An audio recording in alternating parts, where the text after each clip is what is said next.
Hello everybody, my name is Jason Ergang, and welcome back to Disobedient Minds. This week we'll be discussing the 5 stages of plot, which is the pattern that most stories in the Western tradition of storytelling follow. Stories follow the stages of plot in order to deliver a satisfying rhythm to the narrative. Plot is deeply tied to both characters and conflict, and in fact, you can often tell where you are in the plot by looking at the way the characters and conflicts have changed. Plot is best represented with a simple design we call Freytag's Pyramid, which should be placed in your notebook and is being displayed on screen right now.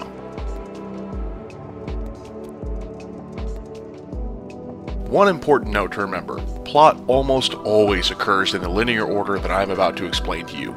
It's very rare for a story to break this convention, unless you're Quentin Tarantino or something. As we learn about plot, I will be applying these notes to the first episodes of Attack on Titan, titled To You in 2,000 Years, The Fall of Shiganshina Parts 1 and 2. Now, without further ado, let's get into the lecture. The first stage of plot is called the Exposition. In the Exposition, we are introduced to the setting, the characters, and the initial conflict of the story. During the Exposition, we learn what is essentially normal for the characters. From here, the conflict will become more intense, and the characters will be forced to respond to this escalation. In The Fall of Shiganshina, the Exposition can be seen in the opening minutes of the episode, where we learn about humanity's plight, hiding from the monstrous titans behind the walls of the city, and when we learn of Eren Yeager's family and friends. Now, even though this model is called the 5 stages of plot, there are 2 important additions, the inciting incident and the moment of final suspense. The inciting incident occurs between the exposition and the rising action, and it is essentially what causes the characters to leave the comfort of what is normal and forces them to confront the conflict. In Attack on Titan, this is represented by the appearance of the Colossal Titan in the first episode. With the destruction of Wall Maria, Eren and humanity must now confront the Titans. The second stage of plot is called the rising action. The rising action is when the problem or conflict becomes more intense. The character's initial problems will change and worsen in some important way. To put things more simply, the problem will become more complicated. With Wall Maria breached, the homicidal Titans can now enter Shiganshina. Notice how the initial conflict, that of humanity being forced to hide behind their supposedly impregnable walls, has become more complicated. The next stage of plot is the climax, and the climax represents the moment of highest tension in the story.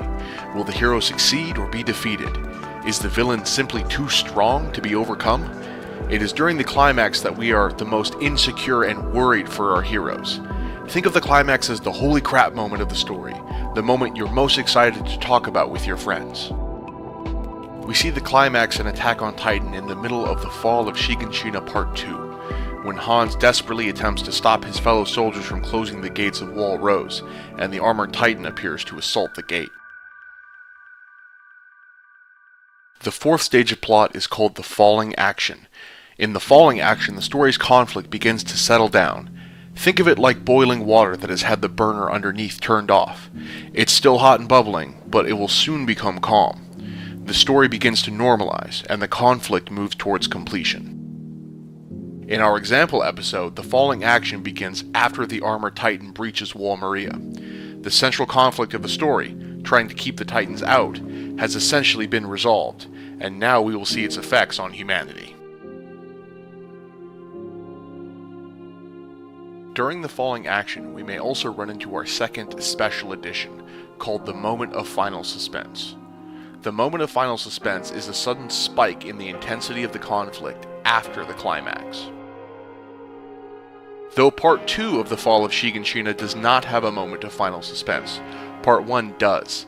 Hans initially elects to confront the smiling Titan, but thinks better of it and chooses to save Eren and Mikasa instead. Thus, he dooms Eren's mother to death while Eren is forced to watch.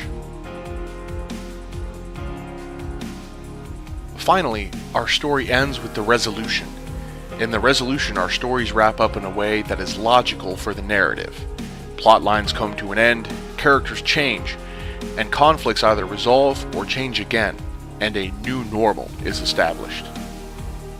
As the fall of Shiganshina Part 2 closes, we see that Eren, Mikasa, and Armin have all elected to join the city's military, the 104th Cadet Corps. The new normal has been established, and the conflict is ready to change and escalate once again.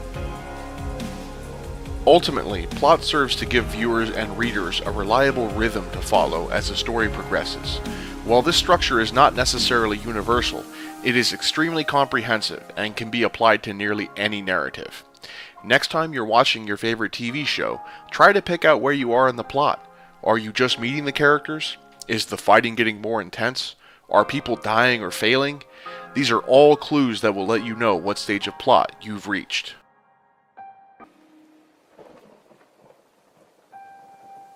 This has been Disobedient Minds, proudly brought to you from Western International High School in Detroit, Michigan.